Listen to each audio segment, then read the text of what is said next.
сэргийгдэх эрчим хүчин дээр тусгай зөвшөөрөл авсан 9 аж ахуйн нэгж байна. Өнөөдөр түрүүн Хойлол ширэн сайд зовлонгоо хэлээд байна. Энэ зовлонгийн та одоо шийдээч. Сэргийгдэх эрчмийн салбарт чинь олон компаниуд орж ирээд дэлхийн зах зээл дээр үнэн буурчаад байгаад оруулж ирэхгүй байгаа. Тэгээ ганцхан шалтгаан энэ гэрээгээ бид нар цуцалж чадахгүй байна. Хэцүү байна гэдэг. Танд эрх нь байгаа. Болохгүй их хурлын гишүүд бид нар дэмжийе. Энэ эрчим хүчний салбараа нээлттэй болгоё.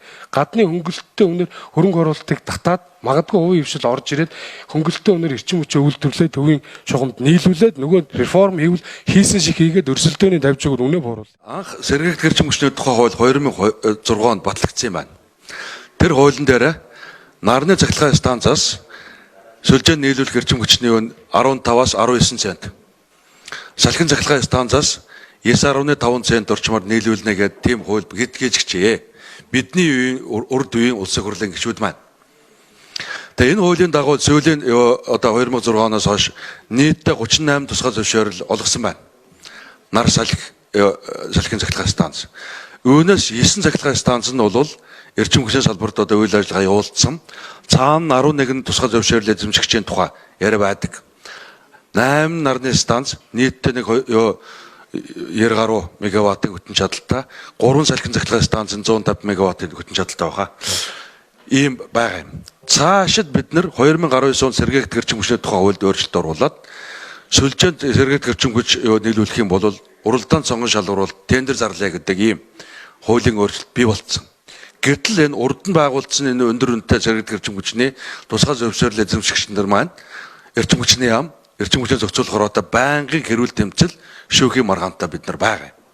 Тэгээд бид нар нэг дундын одоо хуулиур болоод өнгөрсөн 2024 оны 4 сарын ихээр бид нар эрчим хүчний сайдын зөвлөлийг хуралдуулад нарны эрчим хүчийг нь одоо тэр тусгай зөвшөөрөл эзэмшиж байгаа 11 тусгай зөвшөөрөл эзэмшигчийн тухайд нарных нь эрчим хүчийг бид нар одоо дундын хуулбараар 10 центээр сүлжээнд толгоноо.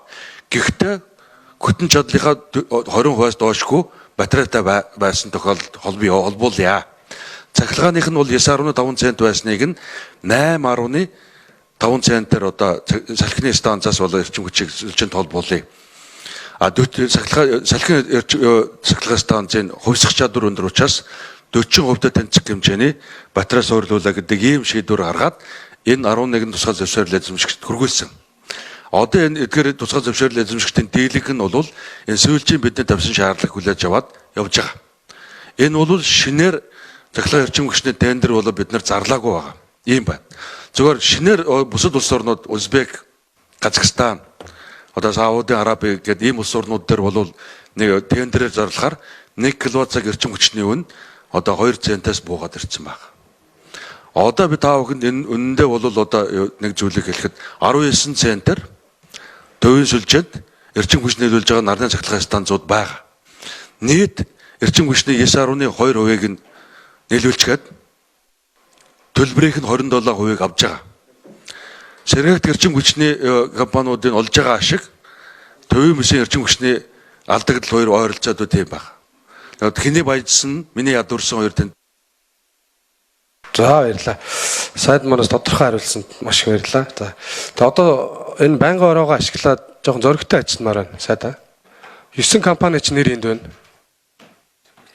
Сэргийгдэх чинь ажил явуулахгүй гацаагаад байгаа. Урт хугацааны гэрээ хийцэн. Тэгээ тань дэмжлэг үзүүлэлт бид нар мэрэгжлийн байнгын ороо дэмжлэг үзүүлье. Ямар нэгэн байдлаар хууль эрх зүйд ч гэдэм одоо дэмжлэг үзүүлэх бүх чиглэлээр. Энэ 9 компани таныг бойкотлоод энэ сэргийгдэх эрчим хүчний салбарыг явуулахгүй гацаагаад байдаг бол одоо энэ гацаанаасаа гарья. Та түрүү нэг гараараа болохоор дэлхийд дээр болохоор сэргийгдэх эрчим хүч 0.4 цент байна гэдэг. Нөгөө гараараа болохоор эн чинь манайх дотооддоо эн чинь одоо баг 0.17 биш гэдэг. Ингээд байдаг. Тэгээ 0.17-ыг нь үүсгээд 598 төгрөгөөр одоо 1 киловатт эрчим хүч аваад байдаг. Алдагдлын төсөөс өгөөд ингээд алдагдaltaа гэдэг юм яваад байдаг. Тогтвортой эрчим хүч гэдэг ойлголт бид нэр ойлгох хэрэгтэй байна. Нар салхи гэж сэргийгдэх эрчим хүч маань одоо ерөнхийдөө ус Монголд их зөөхөн болчиход байна шүү дээ. Эрдэнэрийн усан цахилгаан станц явж байна. Төсөл нь одоо ингээд яваад явж байгаа. Эгийн голын усан цахилгаан станцыг хөөцөлдөж байгаа.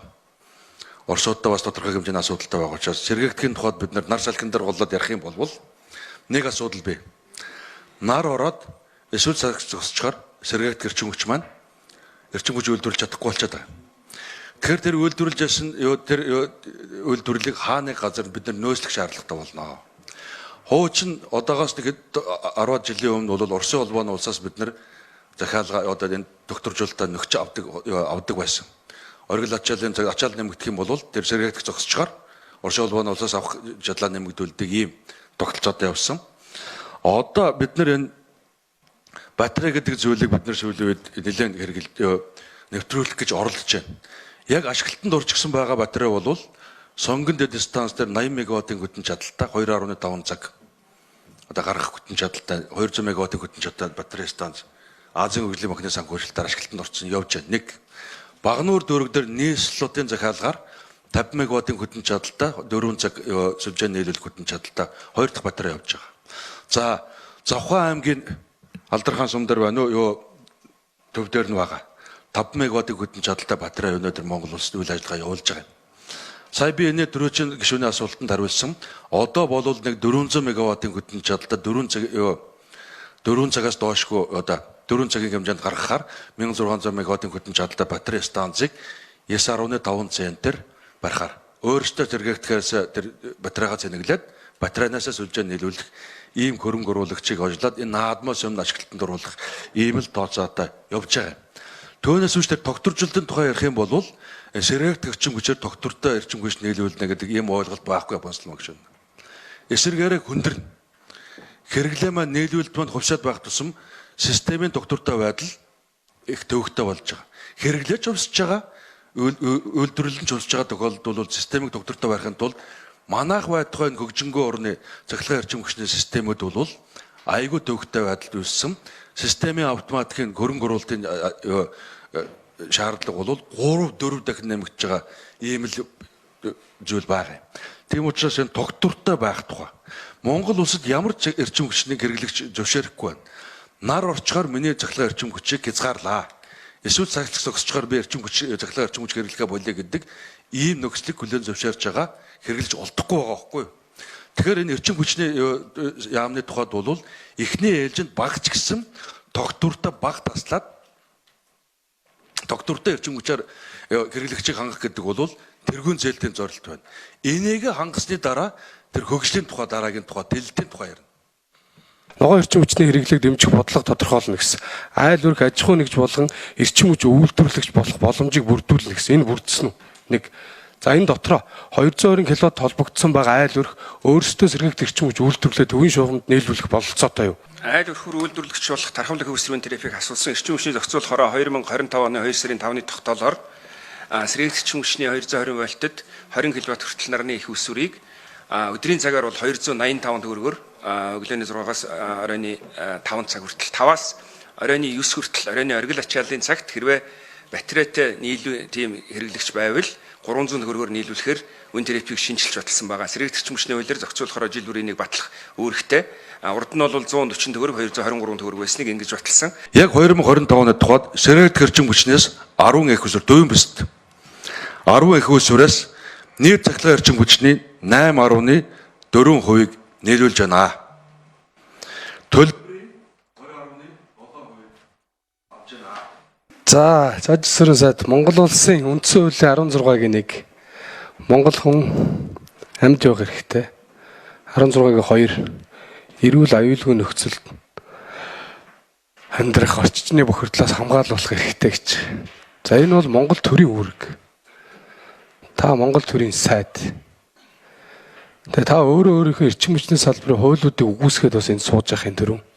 Эрчим хүчний тухай хууль, сэргээгдэх эрчим хүчний тухай хуулийн дээр Монгол улсын иргэн 20 кВт эрчим хүчийг өөртөө үйлдвэрлээд илүүгийн төвийн шугам шүлжүүлээ нийлүүлж болно гэж.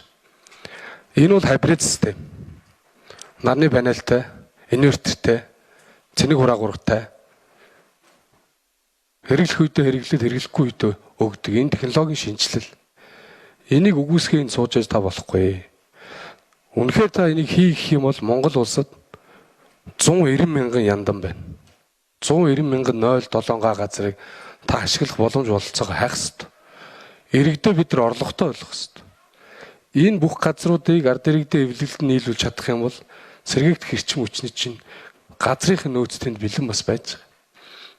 илүү гарсан тоогийн төр авчий л да. Яагаад болохгүй? Яагаад заавал гаднаас авах хэрэгтэй? Яагаад заавал энэ одоо таны төрөв нээлтдэг тэр 9 компаниг дарж чадахгүй байна гэд сэргээгдэх тэр 9 компанид Монгол улсаараа дарагдаад ингэ байж хэвчтэй. Дэлхийн зах зээл дээр 1 киловатт сэргээгдэх хүчний эрчим хүч 0.4 цент байна, 0.04 цент байна гэж та хэлж байна. Тэгсэн мөртлөө бид 1.17-оор гэрээ ийдсэн. Өнөөдөр ингэж алдагдлуулээгээ байж байна. Нийт эрчим хүчний 8.4% нь үйлдвэрлэдэг мөртлөө мөнгөний 20-30% нь аваа авчдаг. Тэгээ энэ байдлаа та засах ёстой шүү дээ сайдаа.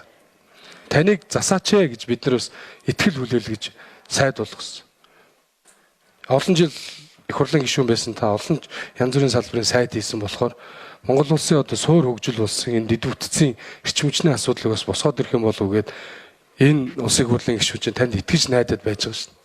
Ялангуяа ажилтны төрчлөлийн бодлогын орооноос бид нар түрүү бас бүгд найрамд хятадаар туулсан ажилтны паркт танилцаад ирсэн. Яг иргэдтэй нь уулзаад 1 киловатт эрчим хүчийг хэдээр хэрэгжилж байна гэж байгаа. 3.4 юан буюу Монгол төгрөгөөр 160-70 төгрөгөөр хэрэгжилж байгаа. Аж ахуйн нэгжүүд нь 4.5 юан. За бүсчилснээр шалтгаалаад 6 хүртэлх юан. Инхээр тэнд чинь үйлдвэрлэл хөгжөөд байна шүү дээ. Бид нар одоо энд үйлдвэрлэх гээд дэд бүтцийнх нь буюу анхан шатныхын захиргаа эрчим хүч уур усных нь үн өндөр байхад яаж энд аж үйлдвэрийн салбар хөгжих юм бэ сайдаа? Хятадтай өрсөлдөх ямарч боломжгүй шүү дээ. Орос руу та гараад харал та. 1 киловатт эрчим хүчийн аж ахуйн нэгж нь иргэдтэйг нийлээ дунджаар нэг 200 төгрөг хүрэхгүй шүү дээ. Иргэд нь 170-80 төгрөг максимум да.